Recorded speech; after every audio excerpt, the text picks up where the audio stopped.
So it was November, it was about a week before she turned 2. She developed bacterial meningitis and she got very sick with it, and she ended up in hospital for a week. And I had been in and out to the doctors, and I had been to Westdock, and they told me basically that kids get sick. You know, the doctor put his hands up at me and that's what he said. So anyway, a week later, on the Sunday night, it had gotten worse, and I rang my mother just to say, you know, that I was kind of concerned about her, because she just wasn't herself. So I ended up going out and staying with my mother that night. She told me to come and stay with her that night. So we didn't get a great sleep, but the next morning I came down to the kitchen and I had Arlene up on my shoulder, and she was just kind of lifeless and just flopped up there, and there was no life in her. That's all I can say.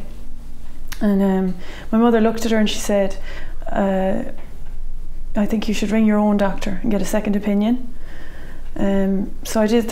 What I did then was I went home to my apartment. I suppose, having talked to the doctor in Westdock, he put me off, and he made me feel like I was overreacting.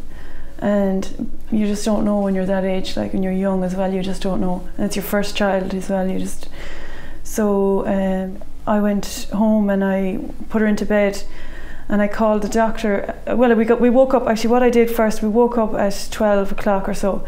And what I did then was what I did every morning. I went down and I put on her favourite TV show. I put on Dora, and she would normally come running down the hall to watch this programme, and so excited, full of life, full of beans.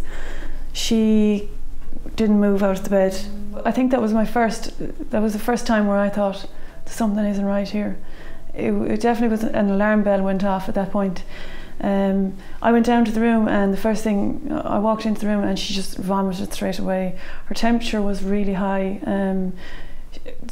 She wasn't eating right. There was so many things that just, when I look back now, I realised that the signs were there. So I called my doctor at that point, and I just said she needed to be seen.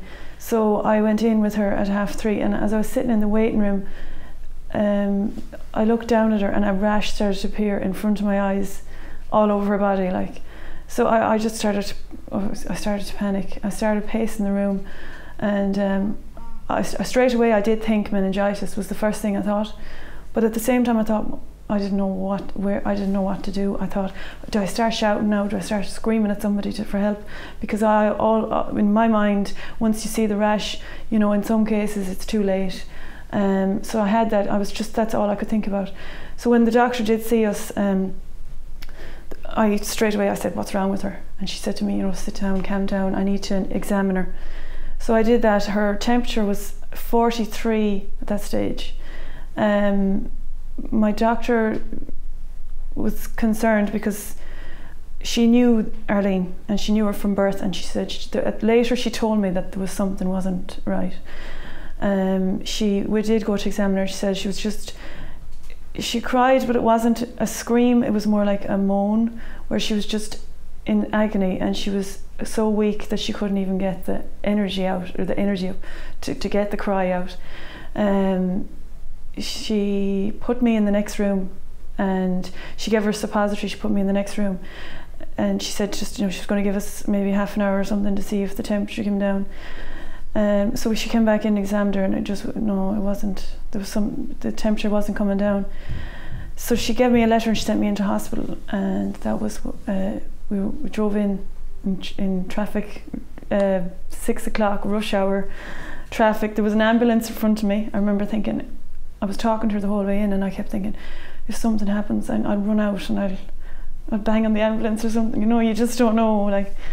But we got there anyway, and I was so wrecked by the time I got to casualty, and I sat down, and in the meantime I had called my mother, and her phone went dead, and I remember thinking, oh my God, I'm on my own, how am I going to deal with this?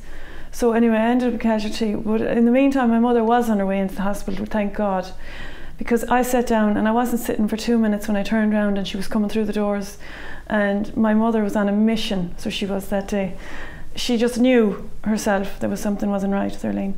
So she looked at me, she gave me the dirtiest look first of all. She went over and she banged the door down, and the nurse came out and she said, "You have to wait." And my mother said, "We are not waiting, we don't have time to wait. There's a child out here vomiting, high temperature and a rash. You're going to have to see her." So they took us in, and in like seconds there was a team of doctors around her, and there was this kind of panic then. Arlene was, I just remember lying on the bed and like feeling so helpless, like looking at your child and thinking, "Oh my God, what's going on?" But they started to circle spots on her body. They circled 13, I remember, and these were the blood spots this stage that weren't fading under the tumbler test. So they told me they were going to treat her for meningitis because of this, but that they were 100% sure it was foot and mouth disease because she had the rash on her hands and feet. So they were taking a precaution and they were going to treat her for meningitis, which, okay. So they did that. And I just, at that point, yeah, I do remember that was a point where I felt like I actually turned around to my mother and I broke down, and my mother said to me, "This isn't the time to cry, you know, you have to be strong, like, for your child," like, so. So they literally just put us into isolation, and that was, she bounced back. She was a different child, I would say, an hour after the medicine went into her, after the antibiotic went into her system.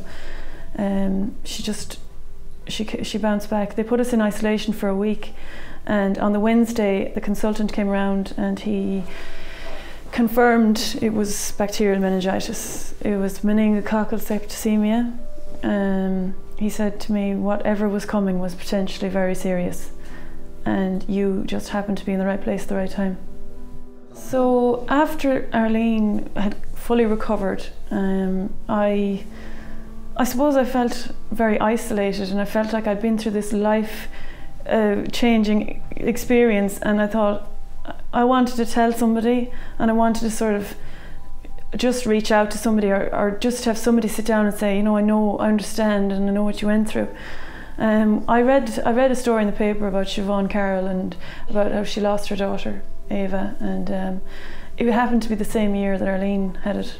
So I thought to myself, I really wanted to get in contact with her for that reason, and I found just being able to sit down and talk to people about this, for someone else to understand, and the amount of people that I've met through the charity, like the amount of people that are there, and there's such a network. It's great for me. It's great to be able to just sit down with other mothers and talk about it.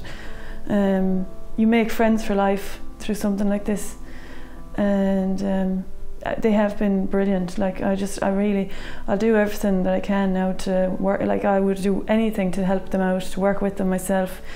I think that they're doing brilliant work. The message that I would want to give other parents would be to know your child, know the things that they love and the things that they love to do, and they love to watch, and they love to eat, and just know those things so well that when you offer that to your child and that your child refuses it and there is no life in that child, you know there's something wrong.